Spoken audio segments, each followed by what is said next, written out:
ప్రభువునందు ప్రియమైన దేవుని బిడ్డలారా, ప్రభువును రక్షకుడైన యేసయ్య నామములో ఈ ఉదయకాల సమయంలో మీ అందరికీ శుభవందనాలండి. యోహాను రాసిన సువార్త 8వ అధ్యాయం 12వ వాక్యాన్ని చదువుకుని ఈ రోజు కొరకు మనము ప్రార్థన చేద్దాం. మరలా యేసు, నేను లోకమునకు వెలుగును, నన్ను వెంబడించువాడు చీకటిలో నడువక జీవపు వెలుగు కలిగి ఉండునని వారితో చెప్పెను.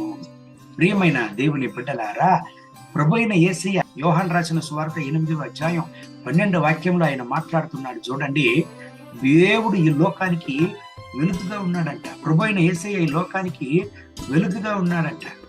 ఆయనను వెంబడించేటప్పుడు చీకటి అనుభవం అనేది జీవితంలో ఉండదు. దేవుని బిడ్డలారా, చీకటి దేనిని గురించి సూచిస్తుందండి? పాపాన్ని గురించి, సైతాను గురించి, సైతాన్ యొక్క అనుభవాలను గురించి చూపిస్తుంది. దుఃఖము, పాపము, వేదన, కన్నీరు, ఇవన్నీ చీకటికి గుర్తు. కానీ ప్రభు అయిన యేసయ్యను వెంబడించేటప్పుడు ఈ చీకటి అనేది, ఈ చీకటి యొక్క అనుభవాలు అనేది, ఈ పాపం అనేది మనల్ని వెంబడించదు. ఎందుకండి? ప్రభు అయిన యేసయ్య వెలుగుగా ఉంటున్నాడు. ఏం వెలుగండి? నిత్య జీవపు వెలుగుగా ఉంటున్నాడు. ప్రియమైన దేవుని బిడ్డలారా, ఆయన ఈ భూలోకంలో 2023 సంవత్సరాలకు ముందు సేవ చేసేటప్పుడు ఆయన చెప్పారు, నేనే మార్గము, సత్యము, జీవమై ఉన్నాను, నా ద్వారా తప్ప ఎవడును తండ్రి యొద్దకు రాడని ప్రభు అయిన యేసయ్య అన్నాడు. అవునండి, పరలోకానికి మార్గము ప్రభు అయిన యేసయ్య. ప్రభు అయిన యేసయ్యను మనం వెంబడించేటప్పుడు ఎటువంటి చీకటి శక్తులు గాని, భయాలు గాని, ఎటువంటి పాపపు పరిస్థితులు గాని, ఎటువంటి చీకటి అనుభవాలు గాని మనల్ని వెంబడించడానికి వీలు లేనే లేదు. ఎందుకంటే ఆయన శక్తిగల దేవుడు, ఆయన గొప్ప దేవుడుగా ఉంటున్నాడు. ప్రియమైన దేవుని బిడ్డలారా, ఈ ఉదయకాల సమయంలో మీ జీవితంలో ఈ చీకటి అనుభవం ఉంటున్నదా? పాపముతో పోరాటం, రోగాలతో పోరాటం, వ్యాధులతో పోరాటం, అంత మాత్రం కాదు, పాపపు యొక్క అలవాట్లతో పోరాటం. అయ్యో, నా వల్ల పరిశుద్ధంగా జీవించడానికి కాలేదు, దేవుని కొరకు నీతి నిజాయితీగా జీవించడానికి నా వల్ల కాలేదు, ఎందుకు నేను పడి లేస్తున్నాను అనేటువంటి ప్రశ్న మీ జీవితంలో ఉంటున్నగా?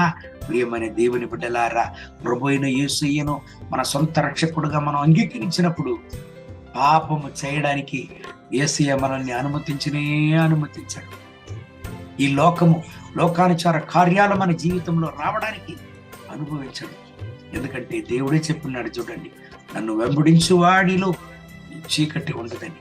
ప్రియమైన దేవుని బిడ్డలారా, ఎటువంటి యొక్క పోరాటంతో, ఎటువంటి వ్యాధులతో, ఎటువంటి కన్నీటితో ఈ ఉదయకాల సమయంలో మీరు ఉంటున్నారు.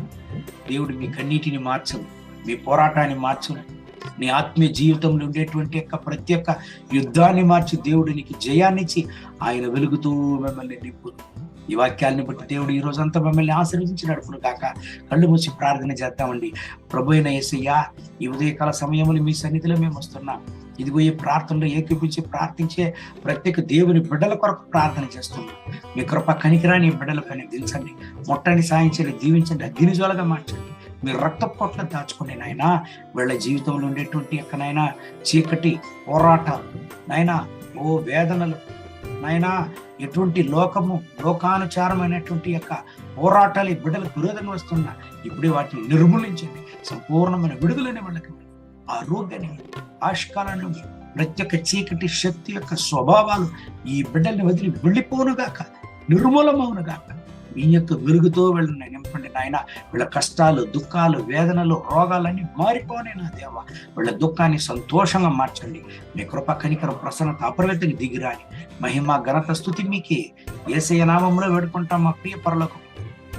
ఆమేన్.